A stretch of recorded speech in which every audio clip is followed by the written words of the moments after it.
Hello, I'm Steve Bunnell with DTSC. Welcome to our series of training videos on complying with priority product regulations. See the full list of videos on the SCP Training Materials webpage or in the YouTube description. This video will outline the final alternatives analysis. We'll walk you through the essential elements that should be included in your final alternatives analysis report. The Safer Consumer Products Regulations specify a two-stage process for conducting an alternatives analysis, or AA, of a priority product. In the preliminary AA, manufacturers screen a wide range of alternatives and select a few viable ones to be further analyzed in the final AA.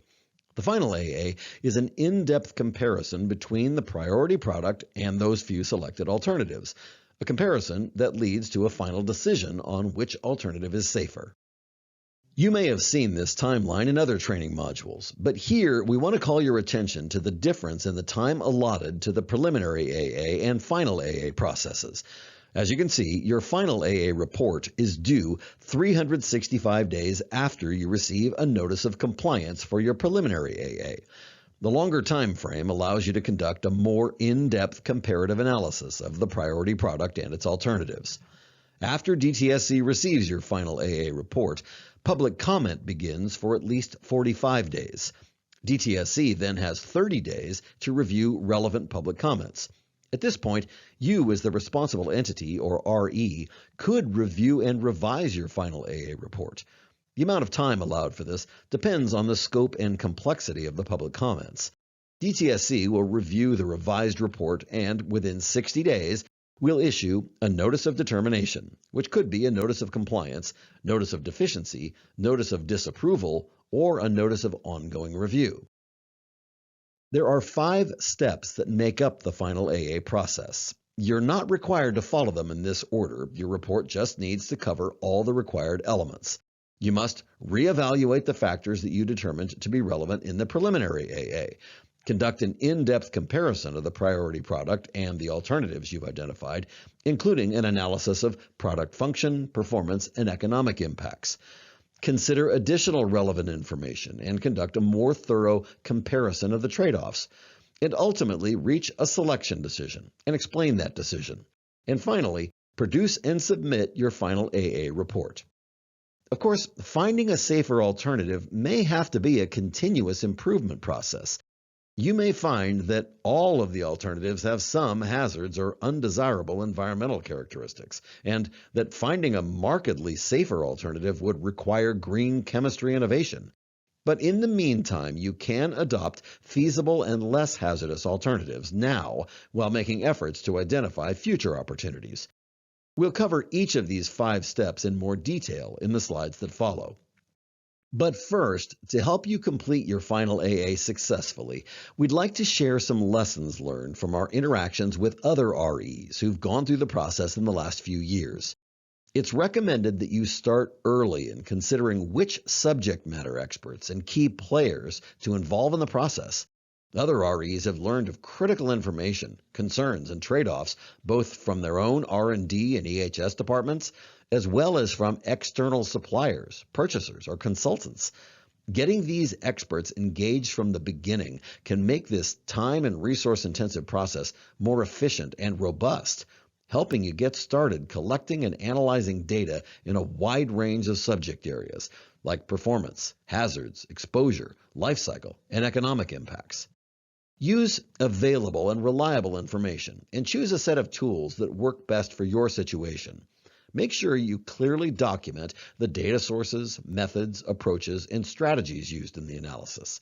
Data gaps or uncertainty in the existing data can complicate decisions about which alternative is safer. Your final AA report should consider these uncertainties and address how they will impact your decision. Next, you're more likely to identify safer alternatives and avoid regrettable substitutes if you incorporate life cycle thinking and systematic thinking in comparing the pros and cons of potential alternatives. Finally, it is very important to ensure clarity and transparency in how you carry out your final AA. In other words, show your work, explaining how you made your decision on the selection of alternatives. The first step of the final AA is identification of relevant factors, which begins with reevaluating the factors your preliminary AA identified as relevant. This is an opportunity to consider new information, reevaluate prior information, or change the alternatives you consider. Furthermore, your final AA must consider two additional factors: product function and performance, and economic impacts. We'll cover these in more detail shortly. The point of identifying only those factors that are relevant for comparison is to keep you from spending valuable time and resources on factors that won't result in any meaningful difference between the priority product and the alternatives. By limiting the scope of what you evaluate and report, you're able to focus your efforts on only those factors that will render meaningful comparisons and improvements. The DTSC guidance document, SCP AA Guide, presents many approaches to evaluating relevant factors. You can check it for more details on the methods, tools, and databases associated with the different steps of the SCP AA process and determine which approach is appropriate for your situation. This first step of the final AA requires you to consider the adverse impacts and multimedia lifecycle impacts of your priority product and its alternatives. This includes reevaluating those relevant factors identified in your preliminary AA. You'll need to refer to the regulations for more detailed breakdowns of subfactors and endpoints. I'll come back to the additional factors of product function and performance and economic impacts, but I want to spend more time on reevaluating relevant factors. Given that there are many factors to be considered, we really want you to focus on the important parts. So the concept of identifying which factors are relevant is a critical step in determining the scope of the analysis. As you go through the factors to be considered, keep in mind that a factor is considered relevant if it makes a material contribution to the priority product's adverse impacts, and there is a material difference between how much of a contribution it makes to the priority product's impacts as compared with the impacts of its alternatives. Reevaluating relevant factors is vital because the AA investigates a product's possible health and environmental impacts holistically to avoid shifting burdens between different endpoints and lifecycle segments. This involves several categories: adverse environmental impacts, adverse public health impacts, adverse waste and end-of-life effects, environmental fate, materials and resource consumption, physical chemical hazards, and physiochemical properties. They really run the gamut of potential impacts on health and the environment. But nested within each of these larger sets of impacts are endpoints that must be investigated. As an example, here are the endpoints under the category of adverse environmental impacts. The key is that all these nested endpoints need to be evaluated for relevance based on exposure pathways. If there is a complete exposure pathway, then that may be a relevant factor, which will require more investigation in the final AA. Because exposures to chemical substances and consumer products can occur over a product's entire life cycle, you should identify exposure scenarios throughout the life cycle while evaluating relevant factors. This includes, for example, exposure to mining wastes during raw materials extraction, worker exposure during manufacturing, consumer exposure from product use, and community exposure from releases into the environment at the end of the product's life. As mentioned, in addition to reevaluating relevant factors from your preliminary AA, the final AA requires you to consider two additional factors: product function and performance, and economic impacts. For product function and performance, we ask that you identify the intended uses, the functional and performance attributes, and the legal requirements for the priority product. You must also evaluate, at a minimum, the useful life of the product and its alternatives, and the function and performance of each alternative compared with the priority product. This is intended to help determine whether an alternative exists that is technically and economically feasible and functionally acceptable. For economic impacts, it's required that you address both internal and external costs. For external economic impacts, you must evaluate, monetize, and compare the impacts the priority product and the alternatives have on public health and environmental costs and costs to impacted governmental agencies and nonprofit organizations that protect and restore environmental resources. If there is no available data to monetize the impacts, then document these findings and your efforts and describe the assumptions, limitations, and methods you used in your economic analysis. You can then use your professional judgment to make a qualitative cost comparison. If your decision is to retain the priority product, you must include in your final AA report a quantified comparison of the internal cost of the priority product and the alternatives, including manufacturing, marketing, materials and equipment acquisition, and resource consumption costs. This is needed so we can evaluate the rationale for your decision to retain the priority product. It's also important to remember that the economic impact assessment is not about determining the absolute value of the costs, but rather a comparative analysis of the economic impacts of the priority product and its alternatives. Step 2 is really the core of the final AA, where you compare the priority product and each alternative with respect to each of the relevant factors. Note that you are only required to use available information and analytical tools in your comparison. The regulations do not require you to generate new information or data. If information is missing, we ask that you identify and document the information gaps, as well as your efforts to address these uncertainties. It is also important to point out that this is a comparative analysis between the priority product and the alternatives. You should evaluate the priority product and alternatives using the same relevant factors with associated exposure pathways and life cycle segments when you determine the factors that are relevant for comparison during the prior step.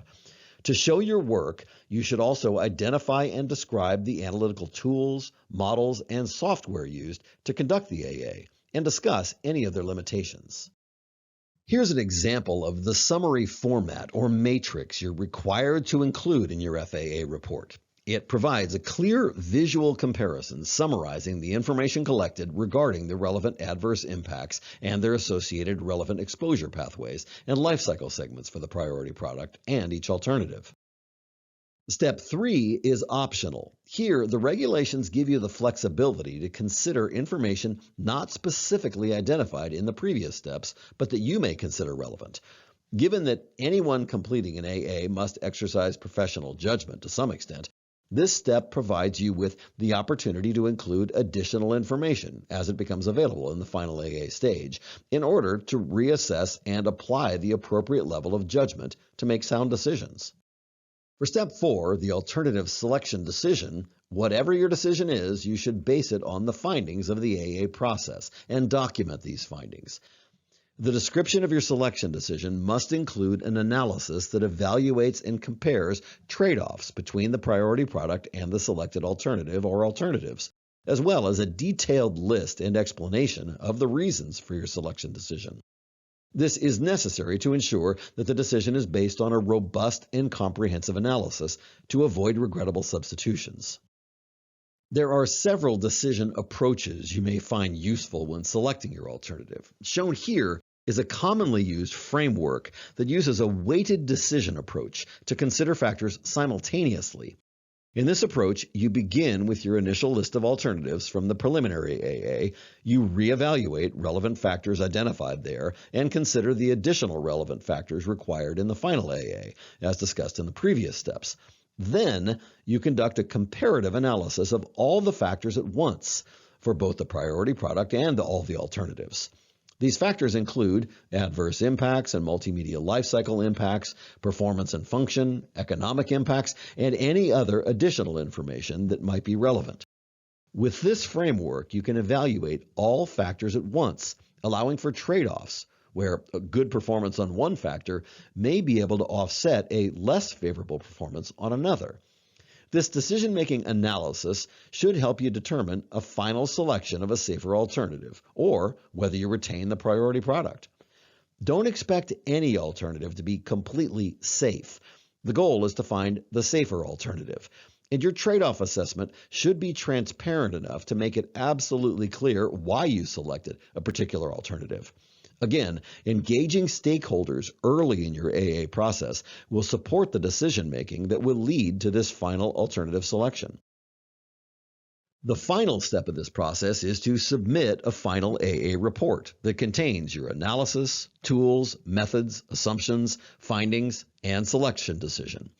Remember to thoroughly document your work for the greatest transparency possible. You'll submit your report on the CalSafer website. There are very specific reporting requirements for the final AA report, including an executive summary, responsible entity and supply chain information, the scope of relevant comparison factors, and much more. They can all be found in the SCP regulations under Section 69505.7. There are many other resources available on the SCP Alternatives Analysis Resources webpage, including the DTSC AA Guide, AA examples, AA report templates, FAQs, and other AA training videos and related references. I'd like to provide a little more information about the AA Guide. Its purpose is to provide useful approaches, methods, and resources to help you research and identify viable alternatives, as well as relevant factors and impacts. Each chapter of the guide defines the main steps to start with, provides examples of hazard and exposure assessments and economic impact analysis, and directs you to additional resources and references you might need to conduct an SCP-AA. Especially for the final AA process, it will be a very helpful resource to answer your questions about the essential elements involved in the SCP AA Framework. In this video, I gave an overview of the SCP Final AA process. For further details, please refer directly to our SCP Regulations webpage, where you can find more information about the SCP regulations and a link to the regulations themselves. We encourage you to join the SCP Program email list, or e-list, to receive the latest information and updates from the department. Finally, if you have any further questions, feel free to contact us at saferconsumerproducts@dtsc.ca.gov. Thank you.